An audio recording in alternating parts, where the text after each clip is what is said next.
Hello everyone, welcome back for another video. So in today's video I'm going to be making something with this.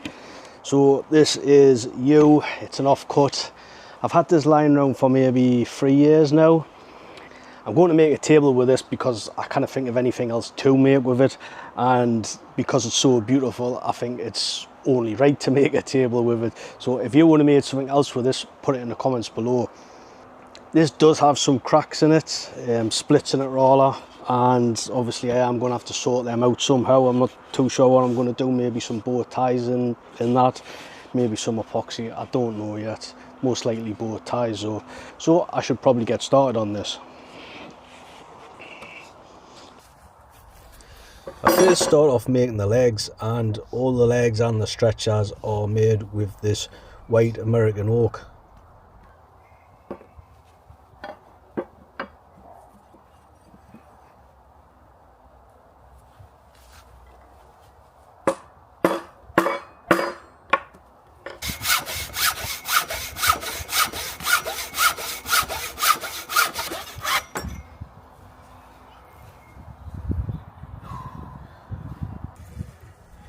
Yeah, I'm just marking out for the legs. This is actually killing dried oak, so it is quite dry and I wanted to saw it, which is what you can see it's doing here. I'm actually just changing the blade out for a rip saw on my frame saw.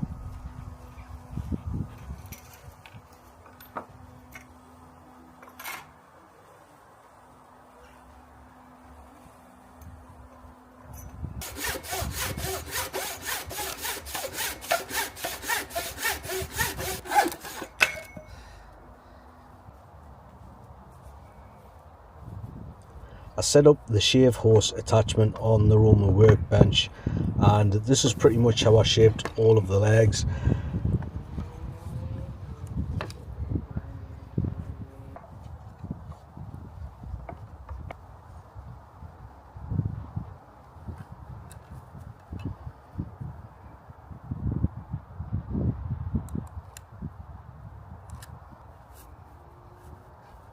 I make some basic marks and then I set to work with my draw knife.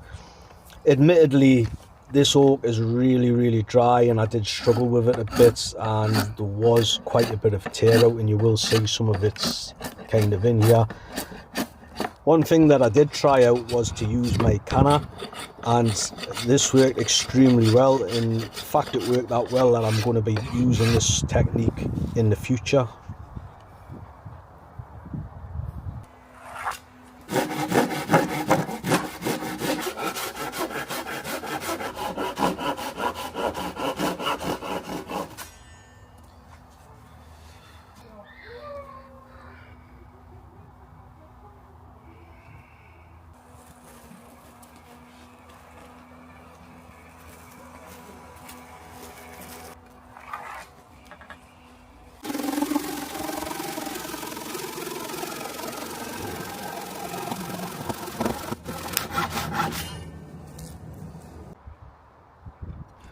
I'm marking out my sight lines in preparation for the drilling I'm going to be doing.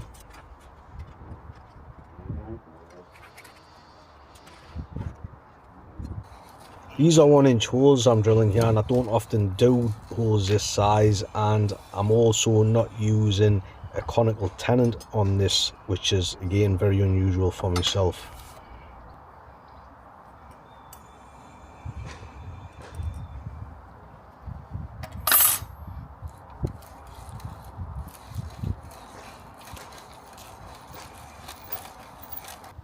Because the splits in top of the U, I decided to put some bow ties in, so this is the way I make bow ties.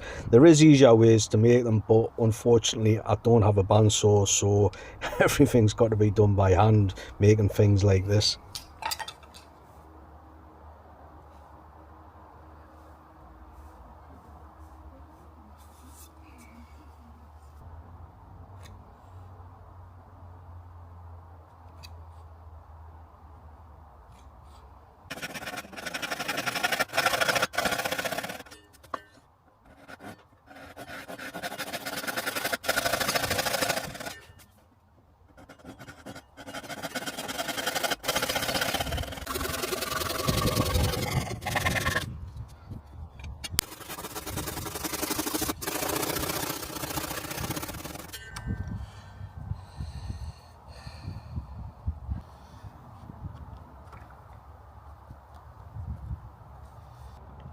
I use a couple of dabs of super glue just to keep these in place while I trace around the shape of the bow tie with my knife.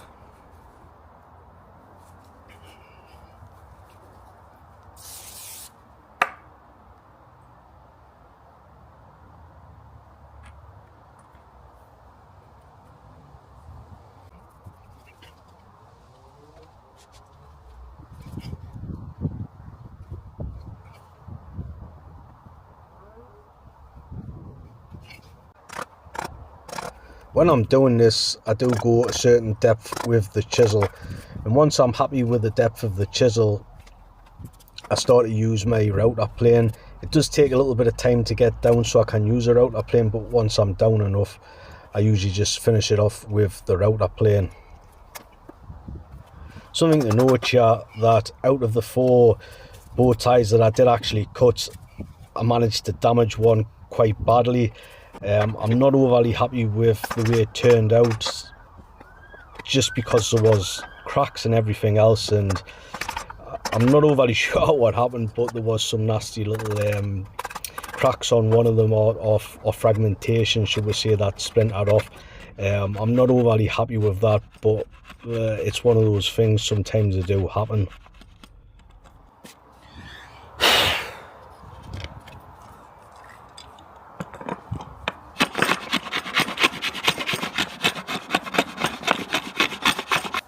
I used some cold hide glue to attach all the bow ties, and I did the same with the legs and the stretchers. I do actually need to buy some more PVA glue. I do like to use Gorilla Glue, but this is all I had to hand, and it's enough for what I wanted to do.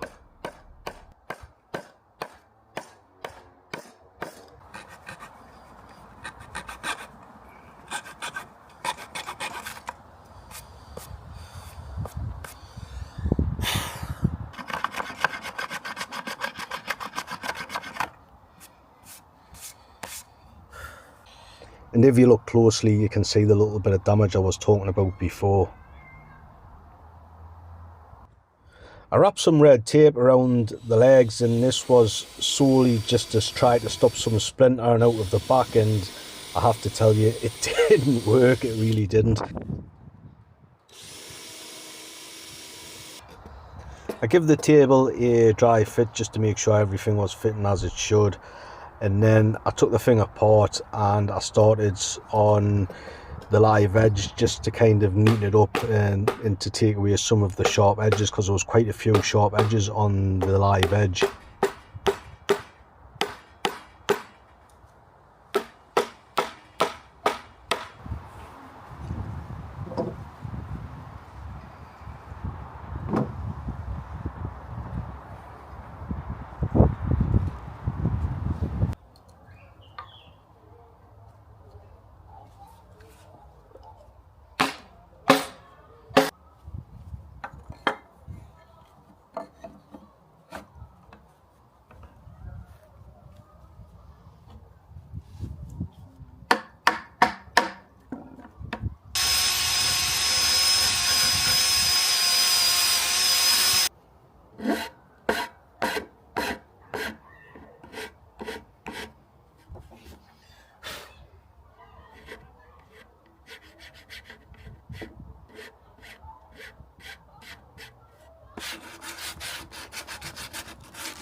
This was the worst glue up I've done in a very, very long time. I started the glue up, I didn't have me wedges ready, I already had the glue on certain sections. I did also manage to snap one of the stretchers. If you look very closely, you'll be able to see it and hear it. The stretcher that's closest to me when I start hammering, keep an eye on it and you will see it snap, and I was oblivious, I didn't even know it had snapped at the time. This was also followed by some profanity. If you listen, you'll hear the profanity.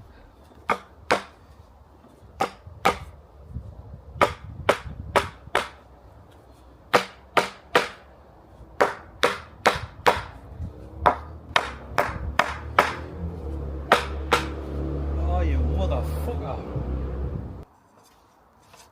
With the glue already starting to grab, trying to think on my feet, the only thing I could think about doing, because I still had a little bit of the stretcher sticking through on the far side, the only thing I could think about doing was to quickly pull it out, get the tenon cutter out, and just put a little bit more extra length on it, if that makes sense, and put it back in.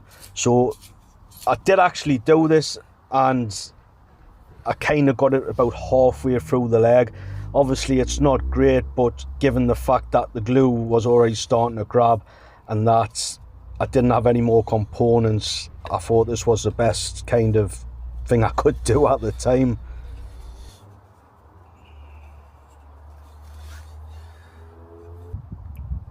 With that sorted out as well as it could be, I started to wedge up the rest of the table.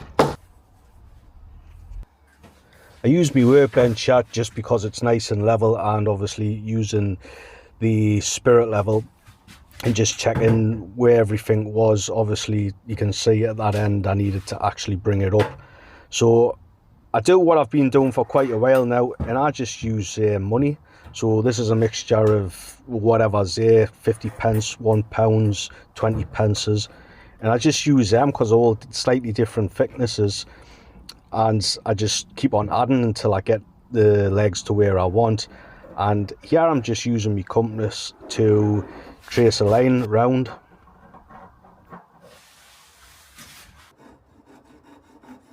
With everything marked up and all the glue dry at this point, I trim everything up and start neatening the whole table up. I level the feet up, and while I have the table in this position, I do actually neaten up some of the stretchers or all the nubs that are sticking through, and just take a plane to those as well, as you can see here. Then I just use my file just to put a little chamfer on the legs, just to stop any splintering if the table gets moved or dragged about when it's on the floor. Then I gave the thing a sand, working up to 400 grits, and in between the sanding I started prepping some finish. So this is a finish I've used, this is a St. Maloof finish, so I've used this for a while, so I'm just cooking some up.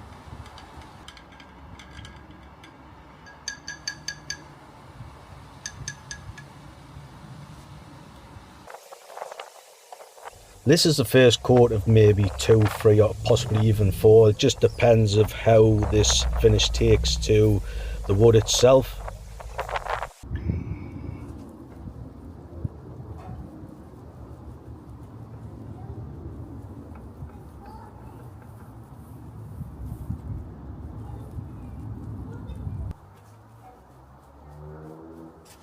Because this finish has wax in it, here you can see it's just using an old toothbrush just to get into the nooks and crannies and the splits of the wood, or otherwise you would get a build-up of wax, which doesn't obviously look very good. And that's it, guys. I'd love to hear what you think of the table. Would you have done it this way?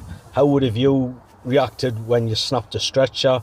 Would you have been a bit more sensible and had components, extra components that is?